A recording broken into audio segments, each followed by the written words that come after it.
The Roblox anime community has a huge gambling problem, or should I say addiction. Welcome dreamers. If it's like the third time watching one of my videos and you're not subscribed, go ahead and do it for your boy. Just a little disclaimer, RailSeeds is not going to be pay to win. In fact, it's going to be probably the most free game on Roblox. But you gotta admire my thumbnail, it looks pretty cool, I won't lie. Today we're reacting to a guy called Quite Hungry, and he brings up a lot of good points, and I wanted to talk about this video, okay? Without further ado, let's get into the video. Gambling, also known as Gacha, has taken over the majority of Roblox games you'll see at the front page. From Blade Ball, Anime Adventures, or a lot of gacha Skippy games. Toilet Tower Defense. If you play Skippy Toilet Tower Defense, get off this video. Gambling system that can be extremely unhealthy considering its target demographic, which is kids. It's kind of unfortunate to see the amount of Roblox developers that take advantage of their young player base for a big paycheck instead of focusing on quality features to keep players engaged. But the question is, just how much are these developers abusing gacha? How damaging is this for Roblox and its player base, and should we continue exposing the youth to gambling? Ever since the rise of gaming, real quick, we should not. To answer this question, no. I am a byproduct of the gambling in the early Roblox. I was playing Roblox since I was a kid, okay? Now I have a gambling addiction myself. gambling has always been a part of it.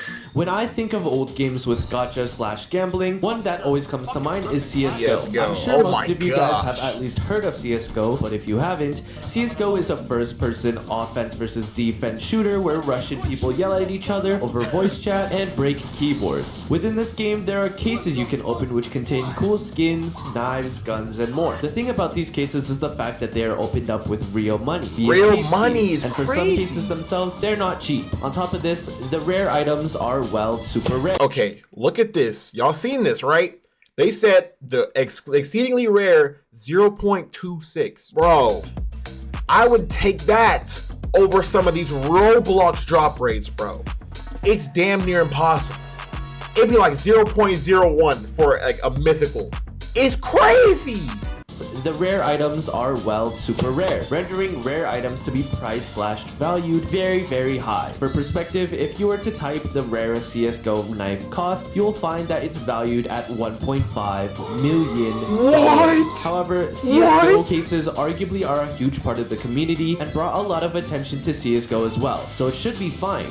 Right? Gambling is addictive and can form dangerous emotional attachments to rare things in video games. Before we continue, I just want to give you guys this trigger warning. Oh, Nick Skillet, a popular CSGO YouTuber / streamer, unalived himself because of depression caused by his gambling addiction. Mick Skillet was a huge CSGO gambler and his inventory was worth a lot of money. Unfortunately, due to complications, a certain ban caused him to lose his entire inventory, putting him into a depression. He became quiet on all of his social media, and on August 23rd, 2018, he was involved in an accident where he drove his McLaren into a Hyundai SUV, unaliving 2 along with himself. This case goes deeper, however, I personally... This got way deeper than I thought this video was going to get, okay? I watched the first part, I was like, this is going to be a great video, and it still is. Great job, but damn! This just got super deep. Much other than the brief research I did, but I did mention this story because it showcases just how dangerous gambling and the addiction itself can be. The difference between CSGO and Roblox is the average age of the player base. Looking at the front page of Roblox, you can assume that the target audience is children. With CSGO, you can argue that the people that do open cases are less vulnerable to being emotionally attached to the items. No, that's wrong. I don't believe that at all. Gambling could take place at any age, and it can mess you up at any age.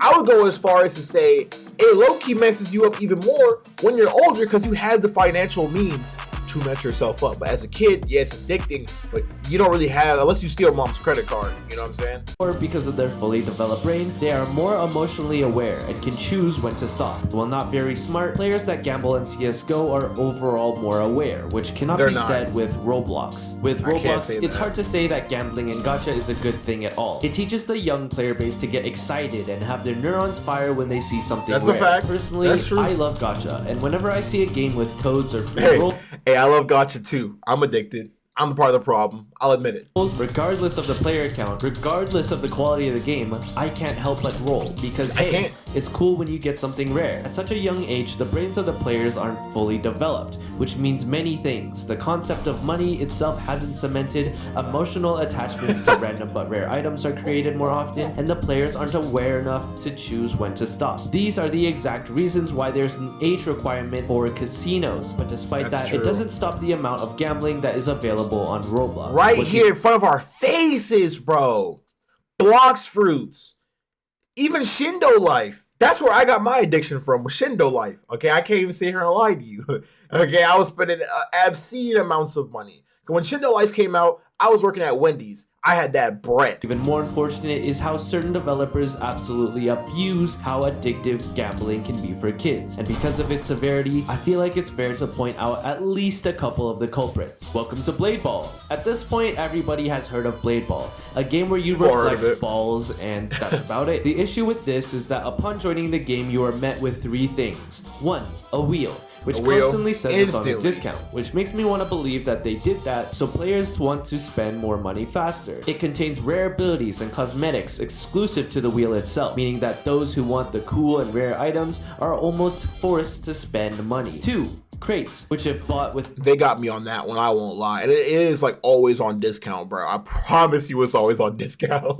The free currency they offer in the game have way worse rates than if you were to buy with Robux, incentivizing players to not grind out the game, but to take a shortcut via dollar bills. Not to mention, grinding gold in the game takes forever. And 3, a special cool item that's only available for a limited time. This one isn't so much gambling, but it shows that the developers of Blade Ball try and display everything to paint their products in a very... It's well monetized, I'll give them that. But that, I ain't gonna lie, some of the business practices are very scummy. Something scummy that developers will do is, if an item costs $100, right, or 100 in-game currency, they'll make you buy something for 75, and you have to buy that 75 twice. Then you have a little bit extra to spend on something else that you just barely don't get, so you buy the 75 again, and then the cycle continues. Very scummy business practice. That's the one I hate the most. Now you can monetize your game. That one's scummy. A bright light, drawing in dopamine-hungry players in like moths in order to feel original and cool because they have a decently modeled sword. The rates for Blade Ball are very low. However, compared to this one part of Anime Adventures, it's not even close. Anime Adventures is a tower defense game featuring your favorite anime characters: Goku, Naruto, and Naruto. Chunks is crazy. I don't even remember that. And more. The special thing about this tower defense game is that you can roll traits for your characters, with the best being the unique trait, which triples your damage. 0.1. How rare is it? 1 in 25? 1 in 100? How about 0.1%? AKA 1 in 1,000. The way you roll traits is through reroll tokens, which if you pay for them is around 100 Robux for a single roll. Do the math. Let's assume your luck is super average. 100 times 1,000 is 100,000 Robux you would need to have spent, and that's assuming you're not unlucky. That's what I'm saying. Need the unique trait. Now I will say this: I'm very lucky. That's why I keep gambling. I won't sit here and lie to you, but it is a terrible practice. 0.1 should even be legal. I feel like there should be a legal limit to how rare something can get. Like, no. Hear me out. Roblox should make it. They should implement it where like 0.5 is the worst it can get, bro. 0.5 is the worst it can get, bro. That's what it should be. However, on YouTube, there are a ton of YouTubers that hype up the unique trait by trying to constantly roll for them. The difference between your typical YouTuber and a Roblox Joe is the fact that they get paid for rolling for the trait, while the player will end up pouring tons of money just to get a damage buff. And finally, the final boss of Roblox games, Skibidi Toilet Tower Defense. Seriously? Unfortunately, I needed to play this game in order to get background footage for you guys, and it was a lot of suffering. A couple of things to note is that for a single roll, you need 100 gold. Playing through the first level took me an actual 20 minutes of constant torture and only rewarded me with 50 gold, half of what I needed for just a single roll. However, right beside the Should we play Skibidi Toilet? Let me know in the comments below. Let me know in the comments down below, man. Should we play Skibidi Toilet Simulator or Tower Defense? Page, there are buttons allowing you to buy, guess what? Gold with Robux. Despite the decently cheap price, they also have their best units at 0.1%, which again is 1 in 1,000. I just wanted to note that some of you guys may think that 1 in 1,000 is not that rare. That It just is. shows you and me how much Roblox has already corrupted you. Unfortunately, I'm No, speaking of corruption, bro, when Rail sees in their movie, when they said that they weren't going to do gacha, I low-key cried inside. And it took me that much to realize I am brainwashed. I literally got sad when they said there was going to be no gacha, bro. I am brainwashed. That's crazy. Victim. There are several games that I've spent money on and a ton of it as well. Look at the thumbnail of the video. You see that number? That's my spending in a year. And Oh my gosh! Oh my gosh! No, I thought I had a problem. No, buddy, you need help. We need to check you into the ER immediately. That is a crazy amount of rope. No, you're the problem. You're the problem. proud of it. I've recently been better at spending my expendable money. In fact, it's been a long time since I've inserted my card into the cheeks of hungry developers. But the two main games that did run me dry were Type Soul and Project Slayers. Project Slayers was very popular at the time. Wait, Project Slayers? Oh, the spins. Okay. People rolling for the 0.1% clans, and I wanted it too. There's a video I posted showcasing how much I spent. I'll spoil it for you though. It was a lot.